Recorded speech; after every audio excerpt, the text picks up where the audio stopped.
시간이 되었습니다. 다 같이 사도신경으로 신앙 고백하시며 2024년 4월 24일 수요일 새벽 기도에 함께 시작하겠습니다. 나는 전능하신 아버지 하나님 천지의 창조주를 믿습니다. 나는 그의 유일하신 아들 우리 주 예수 그리스도를 믿습니다. 그는 성령으로 잉태되어 동정녀 마리아에게서 나시고 본디오 빌라도에게 고난을 받아 십자가에 못 박혀 죽으시고 장사된 지 사흘 만에 죽은 자 가운데서 다시 살아나셨으며 하늘에 오르시어 전능하신 아버지 하나님 우편에 앉아 계시다가 거기로부터 살아있는 자와 죽은 자를 심판하러 오십니다. 나는 성령을 믿으며 거룩한 공교회와 성도의 교제와 죄를 용서받는 것과 몸의 부활과 영생을 믿습니다. 아멘. 오늘 우리 함께 읽을 기록된 하나님 말씀 신명기 제22장 22에서 27절까지의 말씀입니다. 신명기 제22장 22에서 27절까지의 말씀 오늘 함께 읽고 묵상합니다. 구약 296쪽경에 있습니다. 어떤 남자가 유부녀와 동침한 것이 드러나거든 그 동침한 남자와 그 여자를 둘 다 죽여 이스라엘 중에 악을 제할지니라. 처녀인 여자가 남자와 약혼한 후에 어떤 남자가 그를 성읍 중에서 만나 동침하면 너희는 그들을 둘 다 성읍 문으로 끌어내고 그들을 돌로 쳐 죽일 것이니 그 처녀는 성 안에 있으면서도 소리 지르지 아니하였으며 그 남자는 그 이웃의 아내를 욕보였음이라.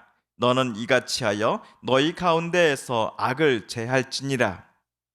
만일 남자가 어떤 약혼한 처녀를 들에서 만나서 강간하였으면 그 강간한 남자만 죽일 것이요 처녀에게는 아무것도 행하지 말 것은 처녀에게는 죽일 죄가 없음이라. 이 일은 사람이 일어나 그 이웃을 쳐 죽인 것과 같은 것이라. 남자가 처녀를 들에서 만난 까닭에 그 약혼한 처녀가 소리 질러도 구원할 자가 없었음이니라. 아멘. 어제 우리가 신명기 22장 13절에서 시작하여 21절로 끝나는 단락을 함께 읽었습니다. 어떤 남편이 자기 부인의 순결을 의심하기 시작하는데 이 남편의 말이 진실이라면 부인은 성읍 장로들이 모인 법정으로부터 투석형을 선고받게 됩니다. 반대로 남편의 말이 거짓이라면, 음해라면 이 남자는 법정에 의해 태형에 처해지게 됩니다. 그런데 어떻게 부인이 자신의 순결함을 증명할 수 있었을까요? 다행히도 모세 당시의 신부는 첫날 밤에 입었던 옷을 친정에 보내는 풍습이 있었다고 합니다. 이 옷을 통해 여자의 부모는 많은 이들에게 자기 딸의 순결함을 증명할 수 있었습니다. 거짓말한 남편은 은 100세겔의 벌금을 처갓댁에 지불해야 합니다. 100세겔은 상당한 돈이었습니다. 자기 부인과 처갓댁의 명예를 훼손했기 때문입니다. 그리고 이 남자는 평생을 자기 부인과 함께 살아야 합니다. 방금 마지막 규정은 아내된 여자에게 오히려 힘든 일이 아니었을까라는 생각이 들었습니다. 주석서를 찾아보니 이러한 경우 부인은 자기를 음해한 남편과 이혼할 수 있는 권리를 갖고 있었다라고 합니다. 이 경우 남편은 엄청난 위자료를 아내에게 또 지불해야 합니다.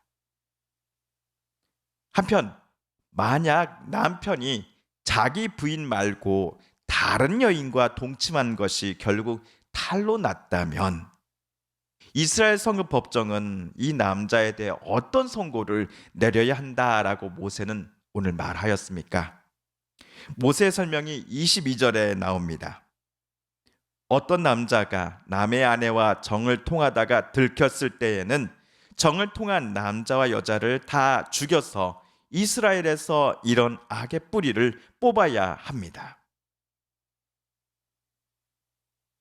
반대로 어떤 처녀인 여자가 약혼자가 있음에도 다른 남자와 성읍 안에서 동침한 사실이 드러났을 때에 모세는 그 남녀 모두를 붙잡아 성읍 문으로 끌어내어 투석형에 처해야 한다라고 말하였습니다. 남자가 처형당하는 이유는 그가 다른 사람의 아내를 욕보였기 때문이요. 여자는 약혼자를 욕보였기 때문일 것입니다. 그런데 만약 일방적으로 남자가 약혼한 여인을 성폭행한 것이라면 남자만 처형을 받아야 합니다. 26절과 27절에서 자세한 설명이 나와 있습니다. 그 처녀에게는 아무 벌도 주지 마십시오. 그 여자에게는 죽일 만한 죄가 없습니다. 욕을 보인 남자의 경우는 사람이 이웃을 해치려고 일어나 그 이웃을 살해한 것이나 마찬가지입니다. 그 처녀는 들에서 그 남자를 만났으므로 약혼한 그 처녀가 소리를 질러도 구하여 줄 사람이 없었을 것입니다.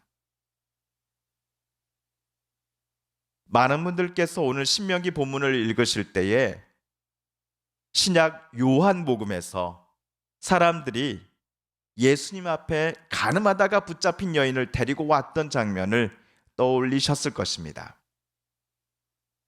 방금 신명기 22장 22절에 따라 사람들은 예수님의 입으로 그녀를 사형에 처해야 하오 라고 말하는 것을 듣고자 하였습니다. 이들은 예수님의 입장을 난처하게 만들고자 했기 때문이었습니다. 오늘 율법처럼 예수님께서 간음한 여인에게는 반드시 투석형을 내려야 합니다 라고 말한다면 주변에 예수님을 그동안 따라왔던 이들은 예수님 사랑 많으시다면서 예수님 이렇게 무자비한 사람이었나? 라고 생각하게 될 것입니다. 반면 예수님께서 아무 말도 못하시고 당황해 하신다든지 또는 오늘 모세가 말한 바를 정면으로 거스르는 발언을 하실 경우 어떤 상황이 발생할까요?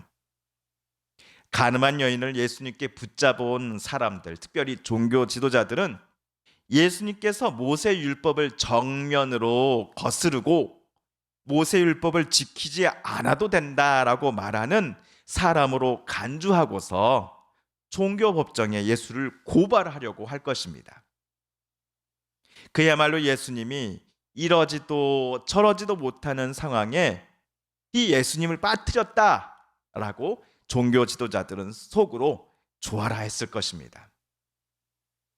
그런데 오늘 신명기 율법대로라면 간음한 여인만이 아니라 현장에 있던 상대방 남자도 종교 지도자들은 예수님 앞으로 데리고 왔어야 했습니다. 간음한 남자와 여자 모두를 법정에 붙잡아서는 두 사람 모두에게 투석형을 선고해야 했습니다. 하지만 종교 지도자들은 이 두 사람 중에 여인만 데려왔습니다. 율법대로 행해야 한다라고 말한 사람들이 정작 율법을 어겼던 것입니다. 이에 예수님께서는 즉답 대신에 땅에 뭔가를 쓰시기 시작하였죠.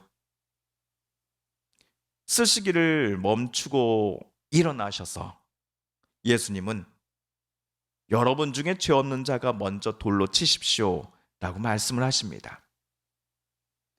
그리고는 재차 몸을 굽혀 뭔가를 땅에다가 또 손가락으로 쓰시기 시작합니다.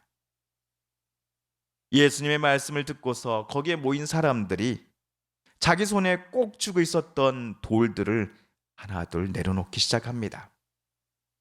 어른으로부터 시작하여 젊은이들에게 이르기까지 모두가 그것을 떠나기 시작합니다.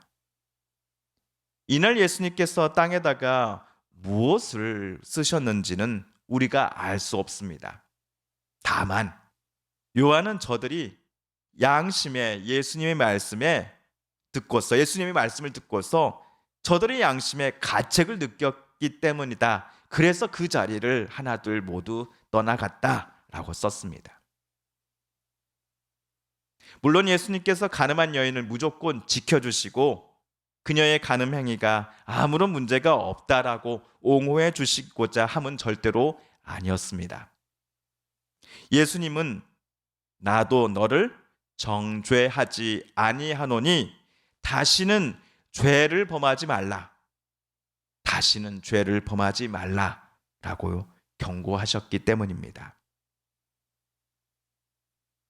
성도 여러분, 어제부터 오늘 그리고 내일까지 읽어나갈 신명기 22장은 참으로 무거운 말씀입니다.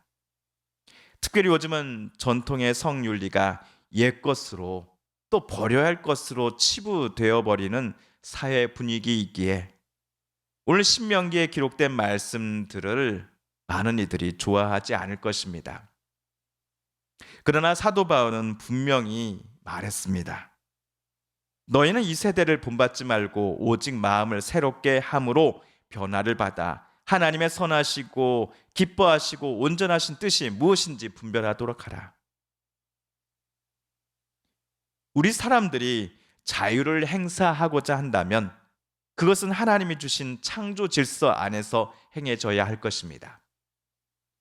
잘못되고 통제되지 않은 채 자신의 성적 욕망을 채우고자 하는 행위는 오늘 26절에서 모세가 말한 것처럼 사람이 이웃을 해치려고 일어나 그 이웃을 살해한 것과 마찬가지이기 때문입니다. 모세의 말처럼 내가 내 자유를 행사함이 이웃을 살리고 나 또한 살리는 것이어야 할 것입니다. 주님께서 가르쳐 주신 기도를 드리며 신명기 말씀 묵상 제 90번째 시간을 모두 마치겠습니다. 하늘에 계신 우리 아버지, 아버지의 이름을 거룩하게 하시며 아버지의 나라가 오게 하시며 아버지의 뜻이 하늘에서와 같이 땅에서도 이루어지게 하소서. 오늘 우리에게 일용할 양식을 주시고 우리가 우리에게 잘못한 사람을 용서하여 준 것 같이 우리 죄를 용서하여 주시고 우리를 시험에 빠지지 않게 하시고 악에서 구하소서. 나라와 권능과 영광이 영원히 아버지의 것입니다. 아멘. 사랑하는 성도 여러분, 오늘 우리가 가지고 나온 간절한 기도 제목 하나님께 아뢰며 하나님의 은혜의 보좌 앞으로 우리 더 가까이 나아가겠습니다. 함께 개인 기도 시간 갖습니다.